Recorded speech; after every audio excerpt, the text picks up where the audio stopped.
Nós vamos abrir as nossas Bíblias no texto de Josué. Josué, capítulo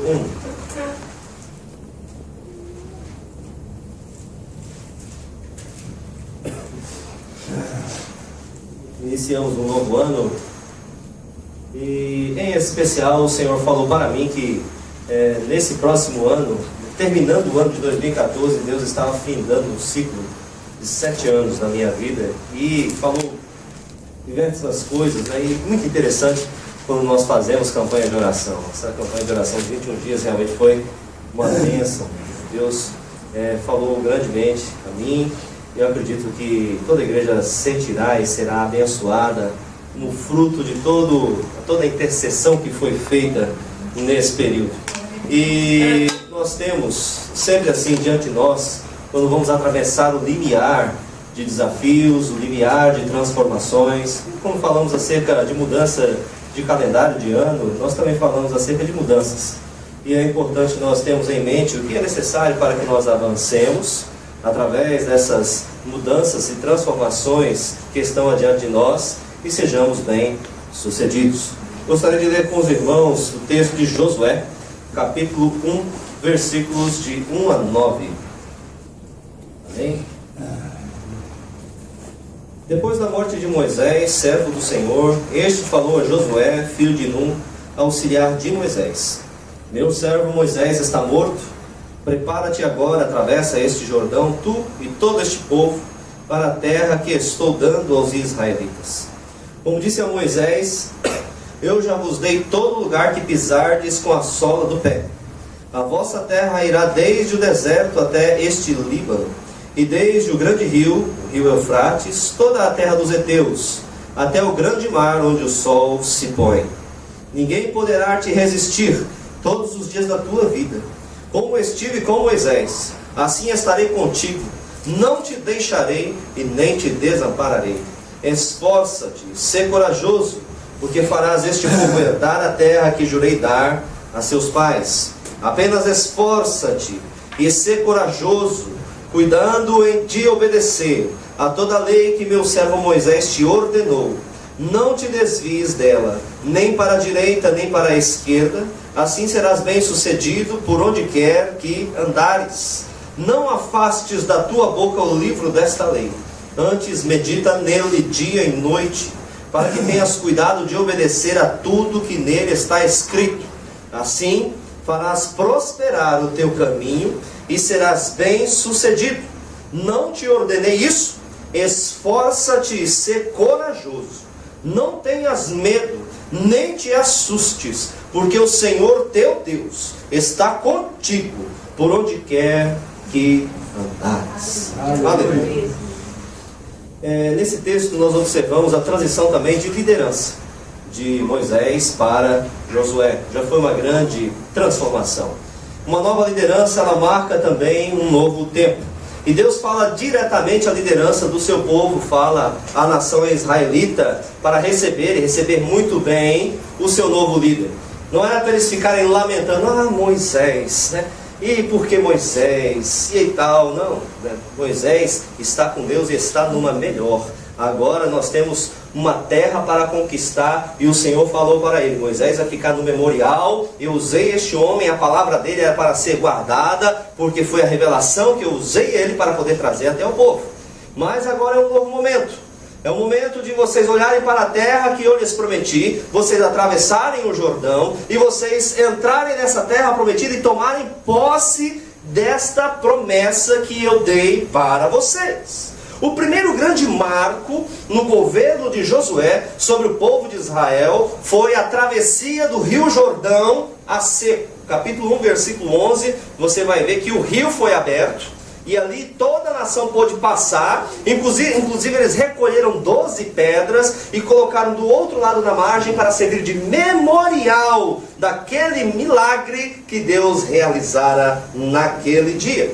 Nisso nós aprendemos que o início de um novo tempo também é marcado pela transposição de barreiras naturais, de limites que até hoje você não explorou. Tudo isso ficou para trás e nós estamos agora explorando coisas novas. e Deus nos usa para nós compreendermos o que Deus há de fazer adiante. Observamos aqui dentro do próprio capítulo 1, versículos 14 a 15, que guerreiros estão sendo convidados. A família vai ficar para trás, vai ficar guardando todos os bens e o patrimônio que já havia sido conquistado e multiplicado durante o tempo no deserto, mas agora os guerreiros estão indo adiante para conquistar a terra que o Senhor lhes dera. E Josué, ele foi um homem escolhido por Deus. Ele era um homem que tinha marcas de alguém que se envolveu com Deus de uma maneira especial. Ele tinha sobre si as promessas, ele tinha sobre si a fé, porque ele cria nessas promessas,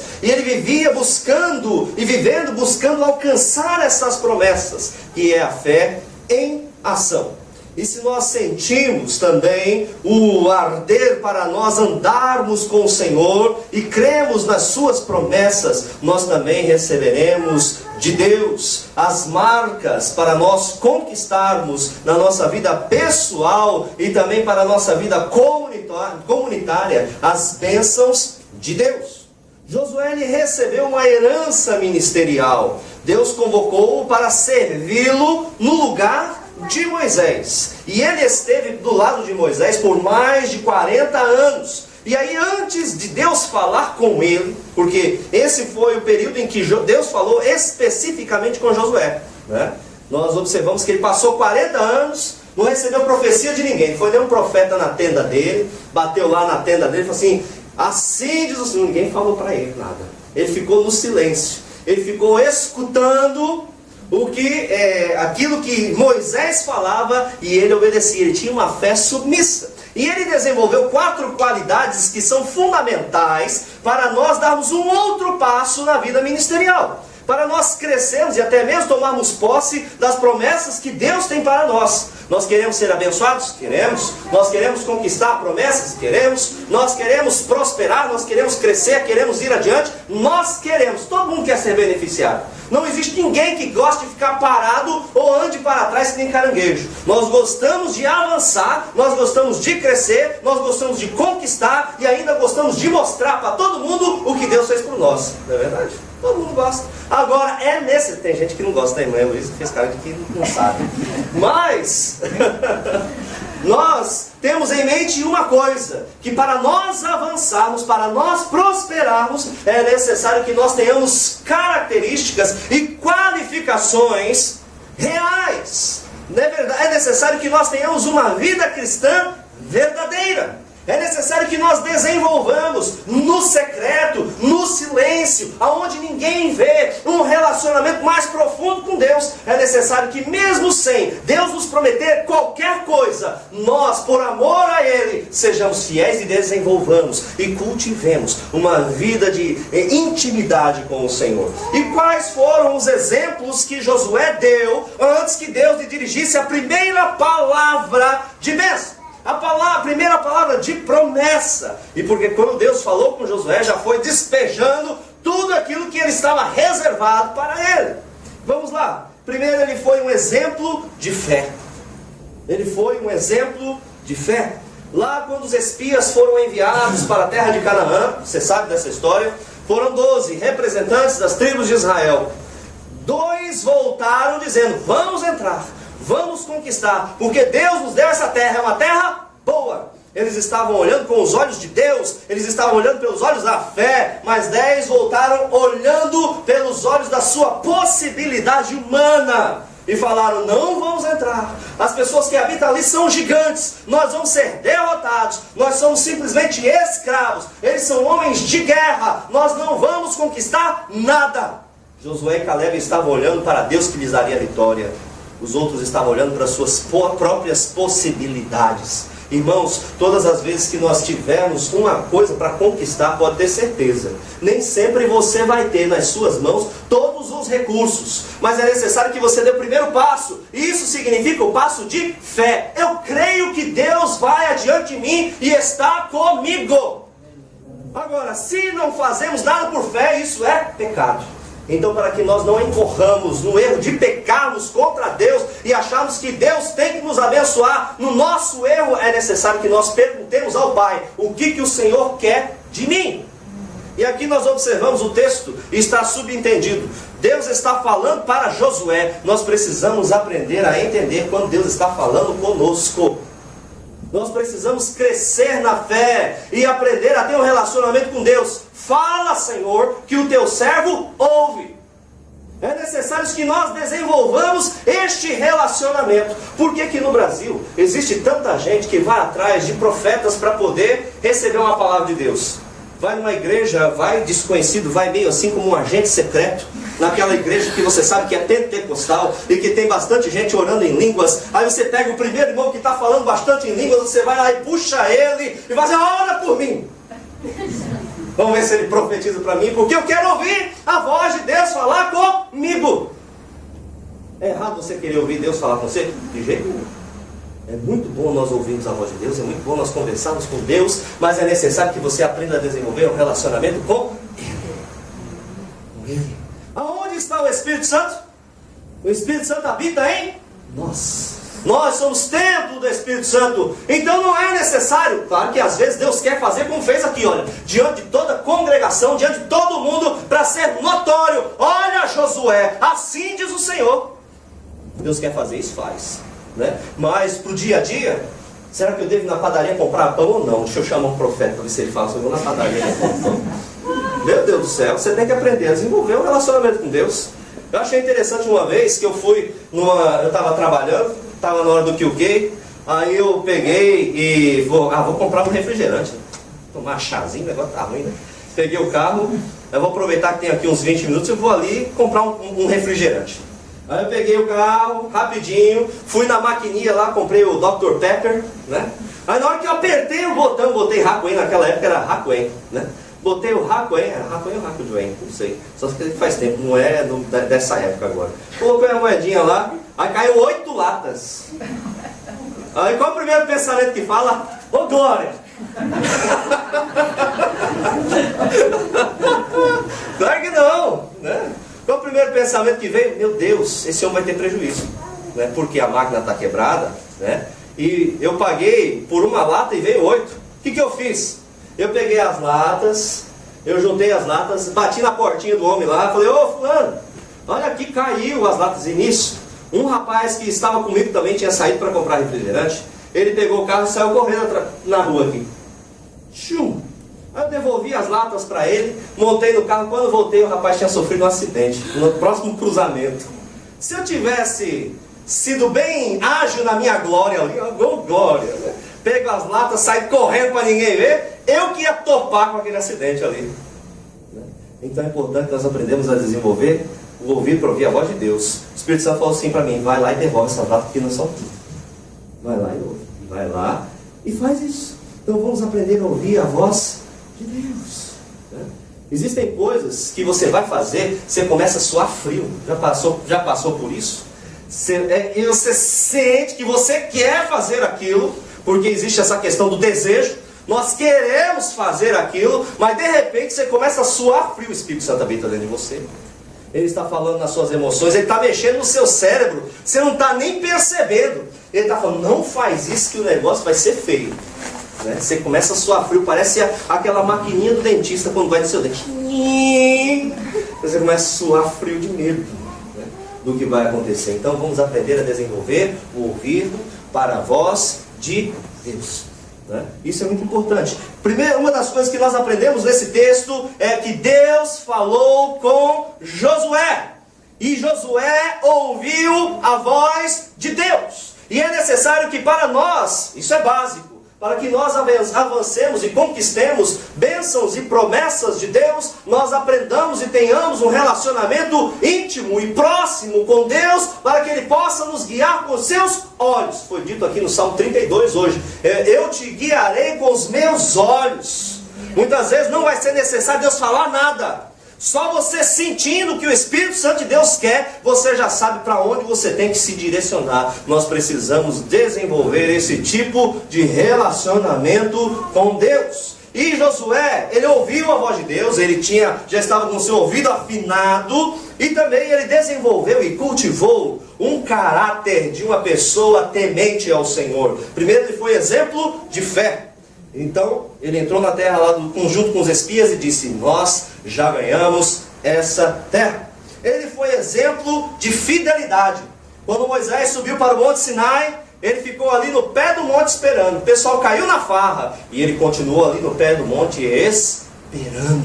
Josué também foi exemplo de obediência e submissão ao exercer o seu chamado como um simples coadjuvante. Ele não quis o papel principal, como a revolta de Coré. Falou assim: olha Moisés, olha Arão, toda a congregação é santa. Todo mundo pode ser pastor, qualquer um pode ser presbítero, qualquer um pode estar na sua posição. Por que você se exalta e se coloca nessa posição acima de todo mundo? Não foi? Revolta de Coré e de Arão. Você não ouviu em nenhum momento o nome de Josué envolvido nessas rebeliões. Em nenhum momento. Ele foi um homem que foi um exemplo de submissão. Ele foi um exemplo de obediência. Tudo isso no silêncio. E ele foi um exemplo de semeador. No momento em que ele servia a Moisés, ele estava semeando para ele obediência para o momento em que ele viesse exercer a liderança sobre toda a nação. Você vê todas essas coisas claras nos 5 livros primeiros da Bíblia? Você não vê. Você vê em Êxodo, você não vê em Levítico, você não vê nada. Josué, ele tem uma vida silenciosa, mas uma vida gigantesca diante de Deus, porque ele desenvolveu um caráter de homem que teme a Deus. Antes de você ser um grande conquistador, antes de Deus falar para você: é agora que você vai atravessar esse limiar que até hoje não foi atravessado, é agora que você vai fazer o que você nunca fez. Porque sempre nós temos uma primeira vez, né? Entre os 0 e 30 nós temos várias primeiras vezes, né? Primeira vez que nós fazemos um monte de coisa, né? E essa foi a primeira vez que Josué foi convocado, com mais de 80 anos de idade. Ele foi convocado para entrar e atravessar o Jordão. E Deus tem sempre limiares para nós atravessarmos. Deus tem coisas que nós precisamos ultrapassar. Você pode ter 60, 70, 80, 90 anos, sempre você vai aprender alguma coisa nova com Deus. Então Josué, o que ele fez naquele momento? Ele, para ultrapassar aquele limiar, para conquistar as promessas para toda a nação de Israel, era necessário que ele tivesse desenvolvido antes este caráter e esta vida de comunhão com Deus. Essa postura lhe rendeu uma herança ministerial, coroada de benefícios, de regalias especiais, e foi fruto de uma excelente semeadura. Ele alcançou o favor do Senhor. Como é importante nós alcançarmos o favor do Senhor na nossa vida, irmãos. Como é importante isso. Essa transferência, antes de ser uma solenidade política, é o revestimento com uma autoridade que provém de Deus. Deus o coroou também com autoridade. Falou: olha, ninguém vai te resistir todos os dias da tua vida. Josué herdou não somente o poder, mas também as promessas que o Senhor havia dado a Moisés. Ele herdou a proteção especial, ele herdou os milagres, também aconteceram no seu ministério, lá na sua liderança. Foi durante o governo de Josué que o sol parou, e até hoje nós vemos esse atraso, esse lapso, né, de tempo cronológico, quando você vai fazer a contagem dos tempos. A NASA fez essa contagem e descobriu que está faltando um dia na contagem do mundo, né? Por quê? Porque foi esse quase um dia aqui de Josué, mais o texto lá de Isaías, quando o Senhor falou para Ezequias: o que você quer que eu faça? Que eu adiante ou que eu atrase? Eu adiantar, dá para adiantar, é fácil. Eu quero que você atrase o sol uma hora para dizer que realmente é o Senhor que está falando comigo. E aí nós observamos que existe um lapso. Deus é um Deus que faz milagres, e esses milagres aconteceram também sob a liderança de Josué. Milagres acontecem para aqueles que são chamados por Deus para conquistar. Os inimigos e não poderiam resistir a Josué. Versículo 5. Não poderiam ficar na frente de Josué, não poderiam impedi-lo de avançar. Deus tem promessas para que você avance. Você tem promessas para crescer e para estar diante do Senhor e com mais prosperidade, mas para que você avance, é necessário que você também tenha características de uma pessoa que conquista. Ele deveria também ser uma pessoa corajosa.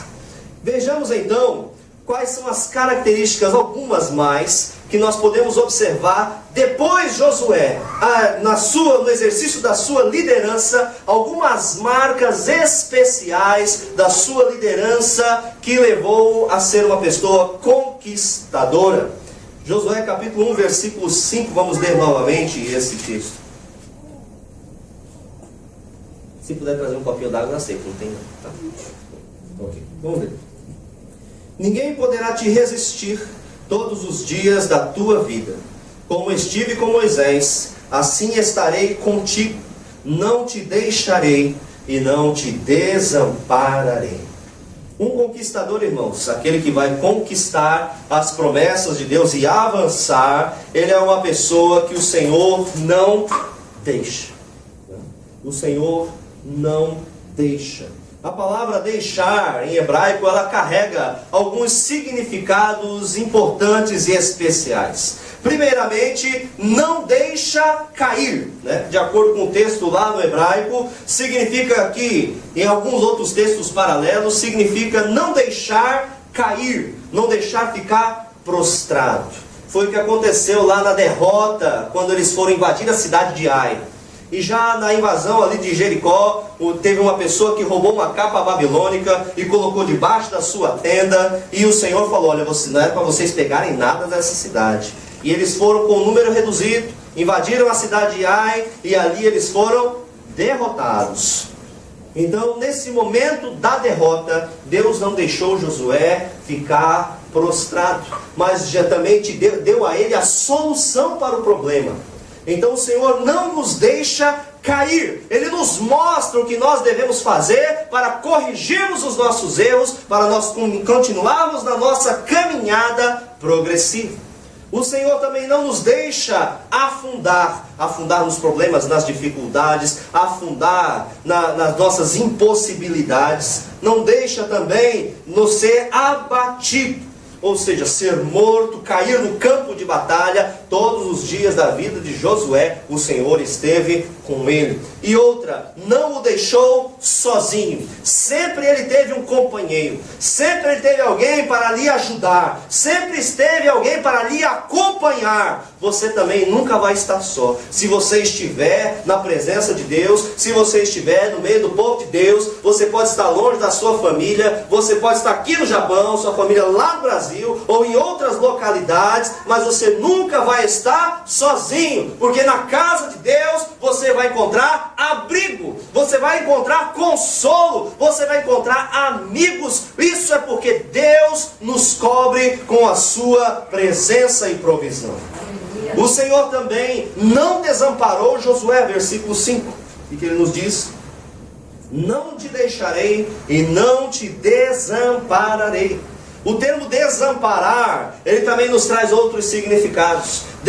Desamparar no sentido de não negligenciar, ou seja, ele não vai negligenciar as suas causas, ele não vai desconsiderar as suas necessidades. Também desamparar significa não deixar você solto, livre para você fazer o que você quer. Ah, o pastor pega no meu pé. Ah, a missionária pega no meu pé. Mas pega no pé mesmo, para você não fazer o que você quer, né? Porque se você começa a fazer o que você quer, daqui a pouco você está fazendo e está bem longe da presença de Deus.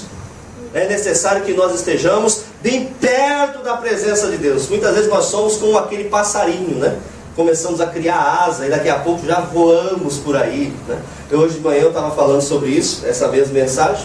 E eu me lembrei, quando eu ia lá para Ourinhos, no interior de São Paulo, e eu gostava de ir na casa do meu tio tinha uma lojinha de animais, um pet shop. Aí em casa também ele tinha vários animais, passarinhos, cachorro, né? Parecia um mini zoológico a casa dele, né? Então eu ia lá para o fundo, lá para o quintal, aí eu gostava de colocar aquelas armadilhazinhas para poder pegar a coleirinha, sabe aquele passarinho pequenininho, né? Aí pegava a coleirinha, e pegava a rolinha, e pegava os passarinhos ali, e num determinado momento, quando vinha aquelas armadilhas lá com um passarinho dentro, eu pegava o passarinho e eu cortava as asinhas dele, né? Aí os filipinos hoje de manhã você tá pensando, coitado, ele mutila os pássaros, ele corta. Não, eu só cortava as penas, tá? Eu cortava a pena do passarinho, que era pro passarinho não voar, né? Porque aí eu ficava brincando com o passarinho ali, né? Ah, que legal, né? Tirava a peninha dele e ficava ali brincando com o passarinho. E muitas vezes é assim que Deus faz conosco. Deus corta as nossas asas. Sabe por quê? Porque Ele não quer que a gente pegue as nossas asas e saia voando para bem longe dele, né? Ele corta, você quer pecar, você quer ficar sozinho ali, escondidinho, ninguém vendo você, ó, dá um jeitinho de se esconder aqui, ninguém está me vendo, né? Mas Deus está vendo, e Deus vai lá, ó, corta a tua asa, porque você esteja perto dele. Ele faz isso porque ele é mau? Ele não faz isso porque eu fazia, porque eu queria brincar, né? Ele faz isso porque ele nos quer perto dele, né? Então, desamparar também significa não deixar solto. Deus não nos deixa soltos. E desamparar significa também não deixar apostatar. Ou seja, abandonar a fé, desgarrar-se e fugir para longe da sua presença. Quem se afastou de Deus sabe o quanto sente aquele vazio no coração, aquele aperto, e sente, vai orar, parece que o céu está fechado. Fala, meu Deus, o que está acontecendo comigo? Eu preciso consertar a minha vida, porque eu preciso orar e sentir o céu aberto. Eu preciso falar contigo e ouvir a tua voz. Eu preciso estar perto do Senhor. Então não me desampare, não me deixe me desviar, mas fala qual é o meu caminho mau, para que eu possa me consertar e estar na tua presença. Ele quer que você esteja perto dele. E ele falou isso para Josué: eu não te desampararei, eu vou te mostrar o caminho que você deve seguir. Um conquistador também é uma pessoa que é obediente a Deus. Versículo 7, vejamos. E ser corajoso, cuidando em obedecer a toda a lei que o meu servo Moisés te ordenou. Não te desvies dela, nem para a direita, nem para a esquerda. Assim serás bem-sucedido onde quer que andares. Irmãos, o Senhor falou para ele acerca da obediência. Mas qual foi a primeira coisa que o Senhor falou para ele aqui nesse versículo 7? Ele falou assim: olha, seja forte. Para que nós possamos herdar as promessas de Deus, uma das primeiras características que nós precisamos desenvolver é sermos fortes. Nós precisamos ser fortes emocionalmente. Nós precisamos aprender a resistir, ser impenetráveis, aguentar a pressão, sermos resistentes. Satanás, ele vai tentar de tudo para fazer você desistir do caminho da salvação, para tentar você se desviar da fé, mas você precisa ser forte. Você precisa ser forte também para poder perseverar. Um exemplo disso: quando nós entramos numa fábrica, é fácil você trabalhar todos os dias. É necessário que nós sejamos fortes. Nós temos objetivos? Temos. Você quer talvez comprar uma casa, você quer adquirir um bem, um imóvel, você quer cuidar da educação dos seus filhos, enviá-los para uma boa faculdade, uma boa escola, você quer construir a sua família, você tem planos futuros, mas irmão, você precisa primeiramente ser forte. Por quê? Aquele que é fraco não consegue fincar o seu pé e continuar no seu caminho. É difícil acordar cedo todo dia, é difícil você trabalhar todo dia. Você precisa ser forte também para resistir. Por exemplo, nós queremos fazer uma poupança. Como que nós vamos fazer uma poupança? É necessário que nós venhamos aí no supermercado e não compremos tudo que a gente quer. Nós precisamos ser fortes no sentido de resistir emocionalmente aos nossos desejos. Ou seja, eu desejo, mas o meu desejo não vai me dominar. Eu que vou dominar o meu desejo. O que eu posso fazer, eu faço. O que eu não posso, porque eu tenho objetivos maiores. Nós precisamos ser fortes. Nós precisamos ser fortes para permanecer. Porque, como já dizia minha avó, pedra que muito se move não cria lodo. Se a gente fica pulando de galho em galho, né, você vai ver que a sua vida vai sempre dar para trás. É necessário que você tenha uma meta, tenha um objetivo, e você finque seu pé e continue naquele caminho firme. Você se decidiu por Cristo Jesus, não fica titubeando, duvidando. Ah, será que é, será que não é? Você só vai perder tempo. Seja forte. Seja forte na perseverança no seu trabalho. Não fique mudando de emprego de um dia para o outro, não. Seja forte, resista. É difícil fazer hora extra? Seja forte, resista. É difícil suplantar e superar os problemas familiares para que você consiga ter a sua família de pé? É difícil, mas seja forte. Nós não podemos desistir assim. Nós não podemos deixar para trás todas as coisas. Nós precisamos ser fortes e perseverantes. Existem muitas pessoas que não são fortes e deixam o seu casamento para trás, e deixam o seu trabalho para trás, a sua vida profissional, a sua vida espiritual. Nós precisamos ser fortes. O texto ele também nos fala acerca do ser corajoso, né? Ele fala aqui, olha Josué, se você quer conquistar e entrar nessa terra, eu vou ser com você, né? Ele falou aqui no versículo 5, ele disse para Moisés, vamos fazer um retrospecto. Ele diz todas as bênçãos que ele poderia dar para Josué aqui no versículo 5. Olha, eu estive com Moisés, eu estarei contigo. Ele está falando para Josué, a minha presença vai ser com você, Josué, né? Como é importante nós termos a presença de Deus conosco.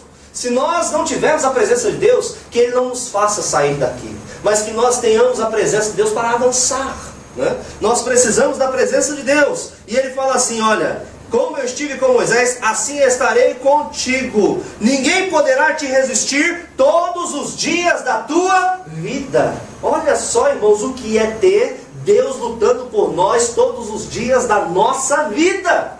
Ele prometeu isso para Josué. Mas essa promessa era condicional. Era necessário que ele se esforçasse. E era necessário também que ele fosse uma pessoa corajosa. E o que é ser corajoso? Aí eu vou fazer uma pergunta para você. Quem é que tem medo aqui? Graças a Deus que tem gente aqui que é normal. Eu também morro de medo. Eu tenho uns medos aí, né? Então graças a Deus que o pessoal aqui é normal, né? Quem não tem medo está doente, viu? Porque olha, já viu que tem gente que não tem medo e faz de tudo, até se mata, né? É bom você ter um pouquinho de medo às vezes, né? Então, graças a Deus que nós temos medo, né? O medo é porque tem gente que fala assim, olha, ser corajoso é não ter medo. Aí está errado, viu? Ser corajoso não é não ter medo, né? Ser corajoso é ter medo, mas não ser dominado pelo medo, né? Porque medo todo mundo tem, e medo é um sentimento normal, e mais do que isso, o medo é uma defesa para que nós não venhamos a fazer bobagem e preservarmos a nossa própria vida. É algo que Deus nos deu, é um alerta, tome cuidado. Mas o que é ser corajoso? Ser corajoso é, a despeito do medo, eu continuar firme e manter o equilíbrio para fazer o que eu tenho que fazer. Isso é ser corajoso. Existe uma diferença muito grande, né? E aí me lembrei também de um exemplo, né, sobre o medo, porque eu morria de medo de montanha-russa. Eu não gostava de montanha-russa, eu detesto montanha-russa. Na verdade eu não gosto até hoje. Mas aí com 25 anos de idade, a minha esposa, ela gostava demais de montanha-russa, né? Ela ia, aquela gritaria, né? E vocês conhecem a minha esposa como ela grita bastante, né? E aí os irmãos lá na igreja de Okayama, todo mundo, e subindo, a gente foi um dia lá no no Achusa, né? Uma montanha lá em Okayama, tinha um parque temático lá em cima, e a montanha-russa lá era diferente, ela é na montanha. Aí quando ela cai na encosta da montanha, assim, ó. Nossa, dá um pavor aquilo, coisa terrível, terrível. Aí os irmãos lá, todo mundo subindo lá, naquele looping, e eu lá embaixo, Pedroso, tá com medo! Eu fiquei desesperado aquele dia, você quer saber uma coisa? Hoje eu vou vencer esse medo, né? Eu vou continuar com medo, mas eu vou vencer esse medo aqui hoje. Hoje eu vou parar de ter medo de montanha-russa. Sabe o que eu fiz? Eu fui 6 vezes seguido na montanha-russa. Subi e fui de novo, tá? Depois da 6ª vez, aí o que aconteceu? Continuei com medo de montanha-russa. Só que eu aprendi a controlar o meu medo, né? Da 6ª vez eu já estava controlando o medo. Aí eu falava assim, não vai acontecer nada, vai dar tudo certo, o carrinho vai parar daqui a pouco.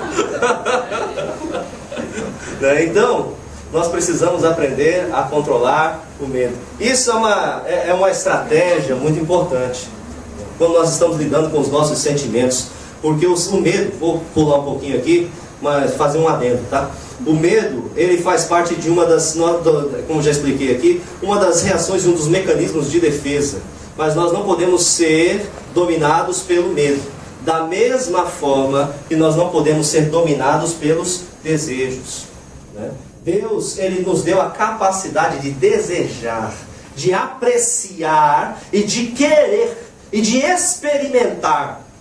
São, digamos assim, faculdades do ser humano. Isso é normal. Mas nós não podemos, assim como nós não podemos ser dominados pelo medo, nós não podemos ser dominados pelos desejos. Mas todas essas coisas são boas e normais quando são usufruídas debaixo da direção de Deus e em santificação, e tudo para a glória do Senhor, né?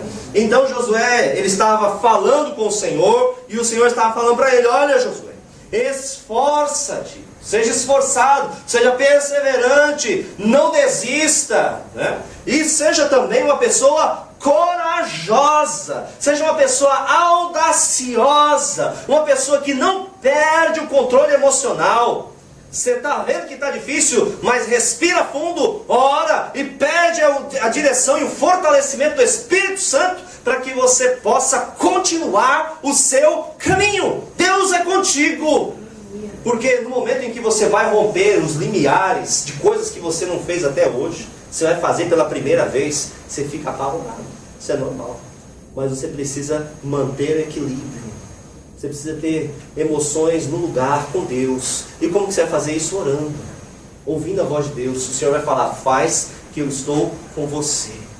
É a primeira vez que vai para uma peleja? Vai que eu estou com você. É a primeira vez que você vai tomar essa atitude, essa opção? Eu estou com você. É necessário que nós oremos, né? E o Senhor falou para Josué: olha, seja corajoso. E falou para ele: atravesse este povo para a terra da promessa. Versículo 2, vamos ler aqui. Meu servo Moisés está morto. Prepara-te agora, atravessa este Jordão, tu e todo este povo, para a terra que estou dando aos israelitas. Olha, Josué, atravessa esse povo para a terra da promessa. Você tem a responsabilidade de dar continuidade ao projeto que eu iniciei no ministério de Moisés. Olha, irmãos, talvez você não esteja vivo ainda lá na frente, se Jesus não voltar, para ver tudo que Deus prometeu para você sendo cumprido, né? Deus prometeu para Abraão que eu te darei essa terra, darei a tua descendência essa terra. Ele viu? Não viu. Prometeu o Messias, muitos viram? Não viram. Existem coisas que você não vê, mas nem por isso Deus se esqueceu e Deus não vai fazer. Nós cantamos isso essa noite. Deus não se esqueceu, não. Deus sabe o que Ele prometeu para você. Deus sabe, e também os seus filhos, eles podem herdar essas promessas, se você for forte, se você for corajoso, se você for uma pessoa obediente à palavra de Deus. As promessas vão se cumprir em sua vida, talvez não integralmente, mas parcialmente, e essas promessas também podem ser passadas para a nossa posteridade, para os nossos filhos. Nós queremos que eles sejam abençoados mais do que nós fomos. É a minha oração para as minhas filhas. Eu falo: Senhor, que as minhas filhas sejam melhores e sejam mais abençoadas do que eu fui, né? Porque é importante que nós também deixemos uma herança não somente material, mas principalmente uma herança espiritual. Você pode não ter nada, irmãos, mas se você tiver a fé, você está deixando uma herança espiritual para os seus filhos. Se você consegue plantar a fé no coração dos seus filhos, não ser uma pessoa que se desvie, um filho que vai para o mundo, você perdeu o filho para o mundo, não perca os seus filhos para o mundo, não perca a sua família para o mundo, não perca para o diabo, ganhe eles para Cristo.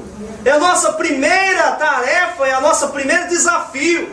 Vamos ganhar a nossa família, as pessoas que estão próximas de nós para Jesus, para que eles tenham uma verdadeira herança. Qual é a herança? A salvação e a vida eterna. E nós precisamos de muita sabedoria, porque hoje é mais fácil perder do que ganhar. Mas aquele que é servo de Deus vai ter a direção do Espírito Santo. Por isso é necessário que nós venhamos, aquilo que nós estávamos falando aqui ontem à noite, no curso de consolidação. Como que nós vamos consolidar uma pessoa na fé? Consolidar significa tornar sólido, Como que nós vamos tornar uma pessoa sólida, firme na fé? Nós precisamos de duas vertentes principais. A primeira delas é o ensino da Bíblia. Não é a minha vontade, não é o que o consolidador vai falar, mas é o que a Bíblia ensina. O consolidador bom é aquele que leva a pessoa a mergulhar nas Escrituras para compreender o que a palavra de Deus tem para ela. Segundo, é você orientar a pessoa a mergulhar na palavra e entender o que Deus quer através da Bíblia. E segundo, você dá um bom testemunho. Não adianta nada você falar, é certo, mas não faço o que eu faço. Não pode. Então, o bom consolidador é aquele que ele ensina o caminho, mas ao mesmo tempo ele está andando no caminho. Não existe uma dicotomia, não existe uma separação, uma divergência, um contraste entre aquilo que nós discursamos e aquilo que nós fazemos. É necessário que haja assim também dentro de casa. Que o nosso discurso seja o mesmo das nossas atitudes e os nossos filhos vão tomar isso por verdade. Se nós ficamos cocheando entre dois pensamentos, se nós pensamos uma hora seguir a Deus ou não, você vai ver dentro de casa, as pessoas que estão dentro de casa são as mais próximas e elas sabem como que você vive, elas sabem como vocês pensam, elas sabem quais são a intenção do seu coração, por mais que você não fale, e elas vão perceber se você está andando certo ou se não está. Você pode não falar nada, você pode só orientar porque é certo, mas vão perceber que o seu caminho está errado. Então, para nós ganharmos os nossos filhos, é necessário que nós venhamos a falar e fazer. E eles vão tomar isso por verdade. E aí você semeou para eles a fé. E você lhes deu uma herança. E eles vão ser salvos em nome de Jesus. A graça que está sobre você vai ser transmitida para os seus filhos. Então, nós vemos aqui que aquilo que Josué, que Moisés, Deus havia prometido para Moisés, Moisés não viu o fim daquilo. Viu a terra, mas não entrou. E aí depois falou, ó Josué, agora você vai tomar posse, agora é a sua vez, você vai tomar posse daquilo que eu havia prometido para Moisés. Talvez os nossos filhos aqui vão tomar posse daquilo que Deus nos prometeu. Só que no fim da vida de Josué, e no fim do livro de Josué, você ainda vai ver.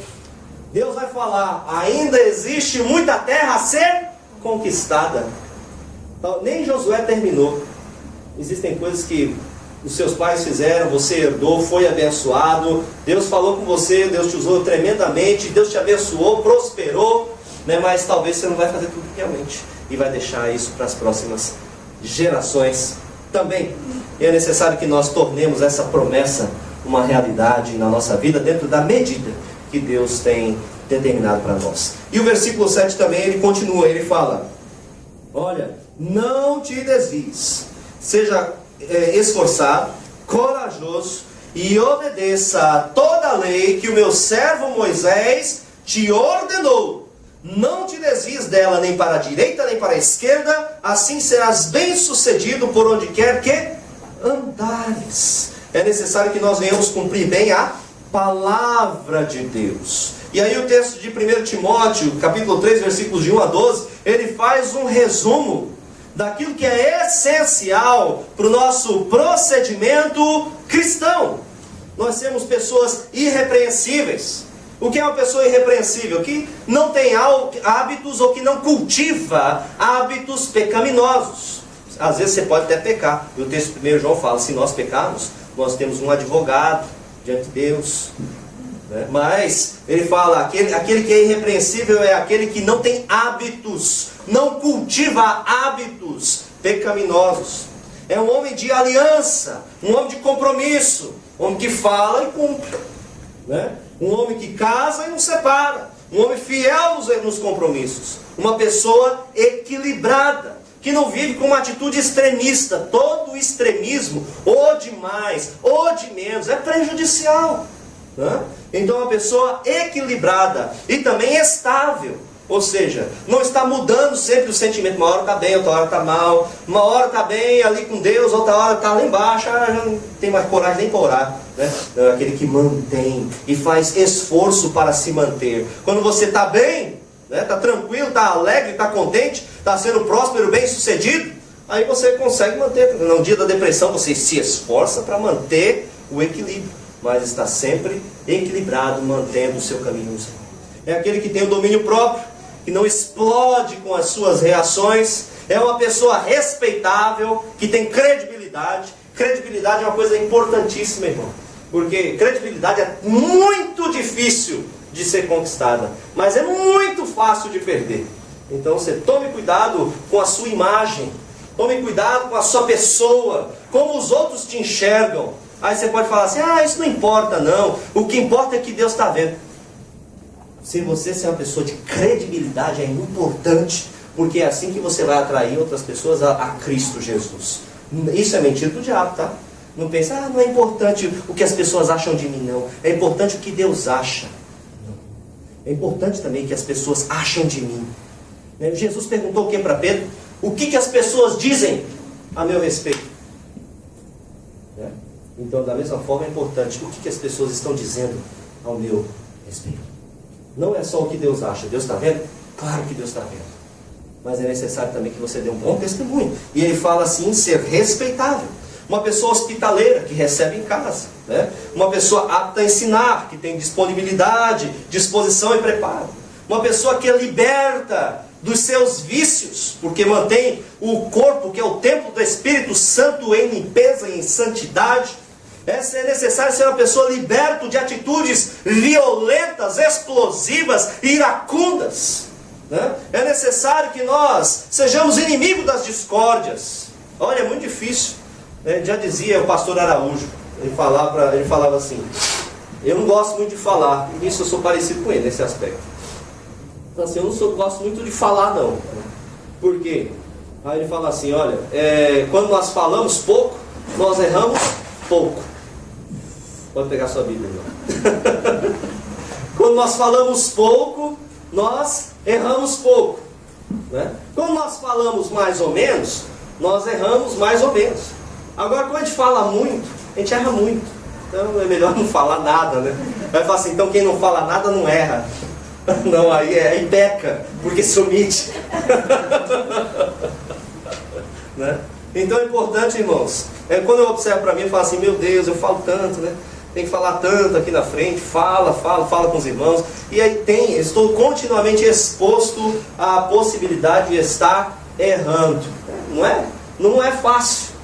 É necessário que nós venhamos a manter também um bom relacionamento com as pessoas, porque quando eu até falo para Deus, falo assim, eu posso até errar, mas não me deixa arrumar confusão com os irmãos não, porque eu não quero brigar com ninguém, porque eu sou inimigo de discórdia, eu não quero brigar com ninguém não.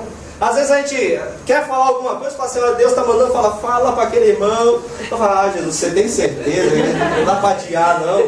Marca outro dia, Jesus. Não, marca lá, telefona. Eu falo, não, marca outro dia, Jesus. Vou orar mais um pouquinho para ver se é isso mesmo.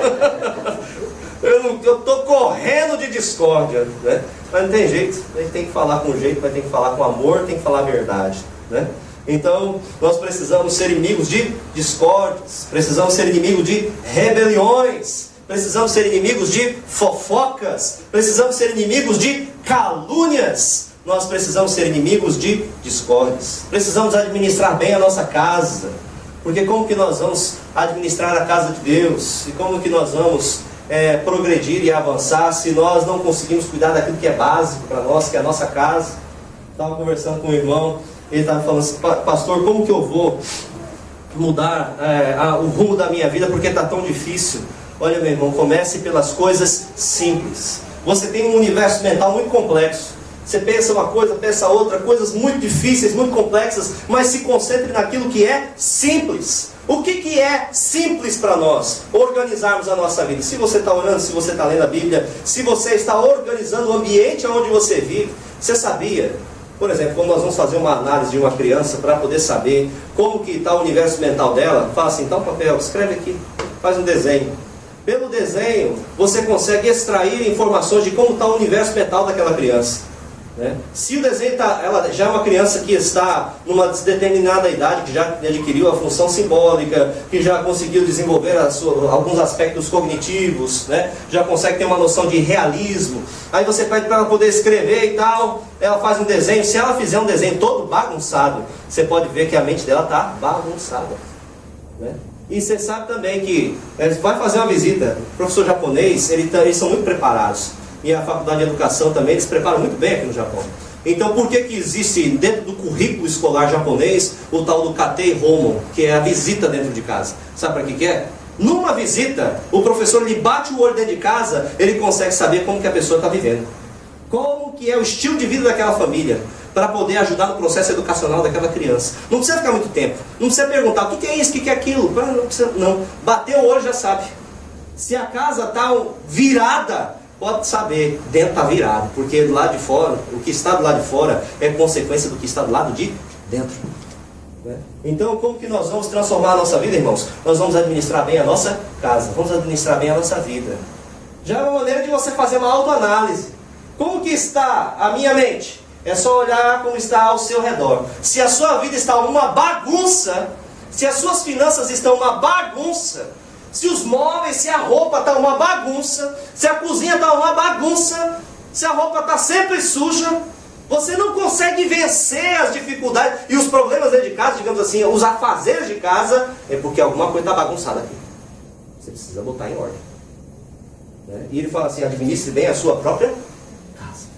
Administre a sua vida. Vamos partir do simples. Administrar a sua vida de oração. Não adianta você querer abraçar o mundo se você não consegue fazer o simples. Aí você fala assim, então vou fazer mais nada, vou me concentrar só no simples. Deus não nos chama só para o leite. Texto de Hebreus ele fala, olha, já passou o tempo de você ficar só no leite. Você tem que avançar, você tem que crescer, você tem que avançar para coisas maiores. Essa é a nossa caminhada na fé. Vamos fazer uma autoanálise e administrar bem a nossa vida, aquilo que é simples. E vamos avançar para coisas maiores, porque Deus nos chamou para prosperar. E é isso que eu vou falar no versículo 8. Ele fala também que mantenha os seus filhos bem educados e temente a Deus, lá no texto de Timóteo. Educados, tementes a Deus. Que seja uma pessoa madura na fé. Que não seja uma pessoa orgulhosa, mas que seja uma pessoa humilde. Não uma pessoa que se ache demais, mas uma pessoa que tenha um conceito equilibrado acerca de si mesmo. Tem gente que se acha demais, aí você fala assim, dá um elogio. Você quer investigar como uma pessoa é? Não, uma dica para você. Você quer investigar, vai dar um elogio. A Bíblia nos ensina que o homem ele é provado pelos elogios. Como que a pessoa vai reagir em relação ao elogio que você der? Você fala assim, olha, mas você fez isso muito bem. Aí só você bater o olho, você vai ver como a pessoa vai reagir. Você já vai entender como que está o universo mental dela. Então é muito importante que nós sejamos maduros na fé. Como nós somos maduros na fé e não orgulhosos, você vai saber responder com equilíbrio. Olha, graças a Deus. A pessoa tem um conceito equilibrado. Quando a pessoa só falou graças a Deus, eu já te ensinei a resposta. Graças a Deus. Não é para você aprender a resposta não, é para você mudar aqui dentro. Olha só. Quando você fala graças a Deus, sabe qual é o conceito que nós transmitimos aí? Falamos naturalmente. Sabe qual é o conceito que você transmite acerca disso? Você está falando assim, olha, eu sei, eu sei que naturalmente eu não sou nada. Naturalmente eu não poderia fazer nada. Deus me deu capacidade, e toda a capacidade vem de Deus. E eu louvo a Deus porque realmente eu consegui fazer e fiz bem feito. E isso é para a glória do nome do Senhor. Você tem um conceito equilibrado. Não vai dizer assim, não fiz nada, não sou um lixo. Não adianta você falar assim. Não adianta você falar assim. Você tem que ter um conceito equilibrado a seu respeito. Ser maduro na fé, não ser orgulhoso, mas ser humilde de verdade. E ser uma pessoa experimentada. Uma pessoa provada e aprovada por Deus. E é uma pessoa dessa forma que Deus busca e que Deus falou para ele, olha, obedeça toda essa palavra e não se aparte dela, para que você seja bem sucedido. Vamos ver o versículo 8.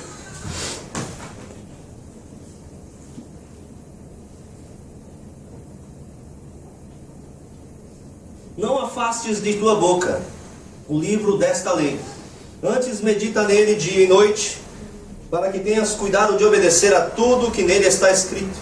Assim farás prosperar o teu caminho e serás bem sucedido. Um conquistador, irmãos, ele também é coroado de prosperidade. O Senhor ele tem um projeto de vida especial para cada um. Ele tem promessas para cada pessoa. E nós somos capacitados para herdar essas promessas. E ser bem-sucedido não significa ausência de dificuldades. Nós vamos alcançar essas promessas. Mas quando Deus falou para Josué, olha, você vai entrar nessa terra, você vai herdá-la, mas não estava dizendo para Josué em momento nenhum, falou assim, olha, você vai entrar lá numa boa. Você viu Deus falando isso para Josué? Não fala. Ele fala assim, olha, se esforça e ser corajoso, porque a peleja vai ser renhida, porque vai ter muitas dificuldades. Para que nós sejamos bem-sucedidos, nós vamos ter que aprender a atravessar e a suplantar as dificuldades e as perdas no meio do percurso, porque não foi só ganho não.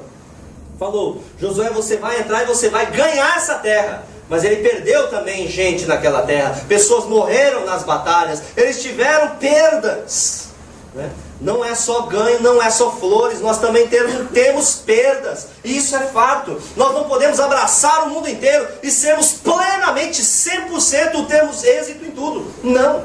Mesmo nessa trajetória de prosperidade e de crescimento, de amadurecimento, você vai ter perdas. E você tem que se acostumar e você tem que se preparar para ter perdas. E receber tudo isso numa boa, tranquilamente. O Senhor deu, o Senhor não quis me dar. Josué foi um contexto de prosperidade. Aí nós vemos a prosperidade. O que é prosperidade? Prosperidade é ganhar mais do que perder. Ou seja, entre perdas e ganhos, eu ganhei mais do que eu perdi.